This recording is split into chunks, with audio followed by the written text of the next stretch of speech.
కాకినాడ జిల్లాలో ఉండే లోవకొత్తూరు గ్రామంలో ఒక సచివాలయం ఉద్యోగి పింఛన్లు పంచుతుండగా ఆ పింఛన్లలో ఏదైతే ఇంటి పన్ను ఉంటుందో ఆ ఇంటి పన్నుని కట్ చేసి పింఛన్లు అనేవి పంచడం జరుగుతుంది. అయితే ఒక ఆవిడ అడిగింది, ఇలా ఎందుకు మీరు కట్ చేస్తున్నారు? మేము పన్నులకు తర్వాత కడతాం కదా, ఇందులో మీరు ఎందుకు కట్ చేయాలి? ఈ పింఛన్ అనేది మా హక్కు కదా అని ఆవిడ అడగడం జరిగింది. ఈ సందర్భాన్ని వీడియో తీసి పోస్ట్ చేస్తే ఇప్పుడు అది వైరల్ గా మారింది. ఆ వీడియో తీయడం చూసి అక్కడి నుంచి ఆ ఉద్యోగి అయితే వెళ్లిపోవడం జరిగింది. వాస్తవంగా చెప్పాలంటే అక్కడే కాదు, రాష్ట్రం మొత్తం కూడా అలాగే ఉంది. ఈ సచివాలయ ఉద్యోగులకు సామాజిక స్పృహ అనేది పూర్తిగా లేదు. ఇప్పుడు ఎలా తయారైందంటే అనేక మందికి ఉద్యోగాలు వచ్చాయి, కానీ సమాజం పట్ల పూర్తిగా ఒక్కడికి కూడా అవగాహన లేదు. అంటే సమాజం కోసం నేను సేవ చేయడానికి కోసం ఉద్యోగం చేస్తున్నాను అనే దానిని పక్కన పెట్టి పెత్తనం చెలాయించడం ఎక్కువైంది. సాధారణంగా గ్రామాల్లో చూస్తూ ఉంటాం,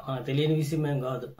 ఈ సర్వే చేయాలంటే సర్వే చేసేందుకు డబ్బులు, అలాగే మన భూముల గురించి కూడా, మన భూములు ఎవరి పేర్ల మీద ఉంటాయి పాతవి, అవి మన గ్రామాల్లో ఎప్పుడో మనం కొంటామో అవి అప్పుడు రిజిస్ట్రేషన్ చేసినా సరే ఆ రెవెన్యూ డిపార్ట్మెంట్ పొరపాటు వల్ల వేరే వాళ్ళ పేర్ల మీద ఉంటే వాటిని మనం మార్చుకోవడానికి కూడా అనేక డబ్బులు వసూలు చేస్తుంటారు. ఈ గ్రామ సచివాలయంలో ఉండే విఆర్ఓలతో పాటు ఎంఆర్ఓతో సహా గ్రామాల్లో ఉండే నిరక్షరాస్యులు ని వాడుకొని డబ్బులను అయితే సంపాదించడం అనేటువంటిది మనం చూస్తూనే ఉన్నాం.